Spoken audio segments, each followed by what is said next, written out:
Full audio leaked.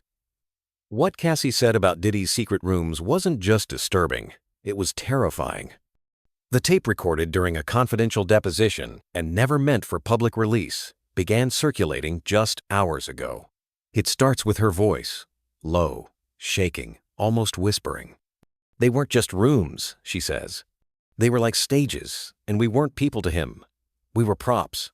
For years, people speculated about the strange events surrounding Sean Diddy Combs and his inner circle. The penthouses, the tunnels, the unmarked hotel floors. Rumors spread like wildfire, secret parties, forbidden guests, deals made behind gold-trimmed doors. But there was never proof. Until now. In the leaked audio, Cassie recounts what she saw in brutal, unfiltered detail. I was 21. I thought I was in love. I thought I was special. But I was just the next project. She describes how she was flown to a luxury high-rise in Manhattan, where Diddy kept an entire floor off record. The elevators didn't stop there unless you had a key. There were no cameras, no staff, no explanation. Just silence and doors. One door had a red light over it, she says in the tape. When it was on, you didn't knock. When it was off, you didn't enter either. Listeners online immediately began speculating. What was behind that red light? And what did she mean by stages? In the audio, Cassie continues. There were outfits laid out on beds, cameras in corners. Men I didn't recognize would show up in suits and say nothing. Just sit and watch. Her point. Her voice cracks in the recording, and for a long moment she says nothing. Then softly, I was too scared to run. I was more scared to stay. The internet went into a frenzy.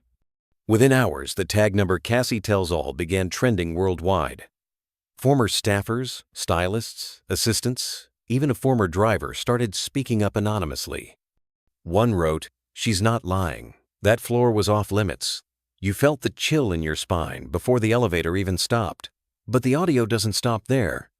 Cassie reveals that Diddy would test people their loyalty, their silence, their shame. He'd bring in someone new and say, "She's like you," before she broke the rules. Cassie says she never saw that girl again. At this point in the tape, you can hear her sobbing.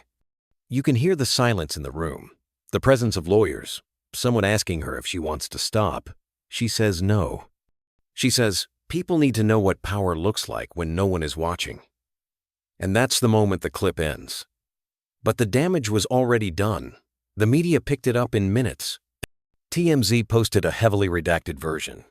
Reddit exploded with threads dissecting every word. And the public was finally paying attention, because this wasn't just a relationship gone bad. This wasn't a breakup. This wasn't celebrity gossip. This was a pattern, a hidden world, and someone had finally turned on the lights. As the leaked audio spread like wildfire, news outlets scrambled to verify its source. But insiders already knew it was real, too detailed, too raw. And then came the second wave. People who had stayed silent for years, maybe out of fear, maybe out of contracts, began to speak. A former housekeeper, anonymous but verified by legal records, told a podcast, "There were doors we were told never to open, not even during emergencies. We cleaned everything but those rooms. Those weren't cleaning zones. They were danger zones." One of Diddy's former security staff posted a now-deleted tweet. "I saw things I should have stopped. I'll never forgive myself." Then came the stories of the cameras. Not the security ones, but personal, handheld, private. Cassie had mentioned them in her audio, but now others confirmed their placement. Corners of ceilings, the backs of mirrors, even inside stuffed animals in guest rooms. Another woman, whose voice was disguised in a call-in interview, claimed she had been invited to one of those red light parties. She was 19. They didn't ask my age. They just asked if I signed the paper. The paper, she said, was a multi-page NDA with the title Personal Engagement Protocol. That phrase began trending immediately, and legal experts online started decoding what it could mean. One suggested it was a way to bypass accountability by framing illegal acts as consensual entertainment. But the most chilling detail came next. Cassie, in a supplemental court filing, mentioned that after each event, there would be a cleaning, not just of the room, of memories, phones confiscated, Guests paid, stories rehearsed. You left with a version of the night that wasn't real, because the real version wouldn't let you sleep. Meanwhile, Diddy's legal team stayed silent. Their only comment to the press was that Mr. Combs denies any and all allegations. But that wasn't enough anymore. Protesters gathered outside his New York mansion. Signs read, "Justice for Cassie. Silence is deadly." And who else was there? And then, 48 hours after the audio leaked, the federal authorities stepped in. Not just local police, the FBI. A sealed warrant. Unmarked cars. A quiet arrival at dawn. The footage showed Diddy being escorted calmly out of his residence. No cuffs, no statements. But everything had changed. Because now it wasn't about rumors. It wasn't about tabloid drama. It was about federal evidence. Multiple media outlets confirmed that they had obtained copies of similar NDAs matching Cassie's description. Some of them were signed by individuals who were minors at the time. At this point, even longtime friends of Diddy began distancing themselves. Sponsors pulled out. Events were canceled. A major brand partnership disappeared overnight. But behind the headlines, something more powerful was happening. Survivors were finding each other. Private Discord groups, Reddit forums, anonymous Zoom calls. People who thought they were alone realized they had lived through the same nightmare. Cassie's voice had done more than expose Diddy. It had cracked the mirror. And now the pieces were sharp, and everyone was looking at their reflection. Because what Cassie said in that audio wasn't just about secret rooms.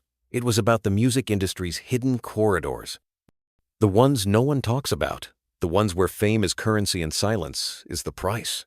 And now, that silence was finally being broken. The courtroom was filled to capacity. Cameras weren't allowed, but the world didn't need footage to feel the weight of what was happening. Cassie entered first, dressed in a dark gray blazer, hair tied back, no makeup, no distractions, just a woman prepared to finish what she started. Diddy entered next, flanked by lawyers, jaw tight, eyes hidden behind designer frames. He didn't look at her. He didn't look at anyone. The tension could be felt through every breath in the room. As the hearing began, the prosecution introduced a series of documents tied directly to the locations Cassie had described: floor plans of Diddy's penthouse properties, security logs that had been wiped and recovered, and guest lists that included several names now listed as Jane Does. But the most powerful evidence wasn't a file. It wasn't a text. It was another voice.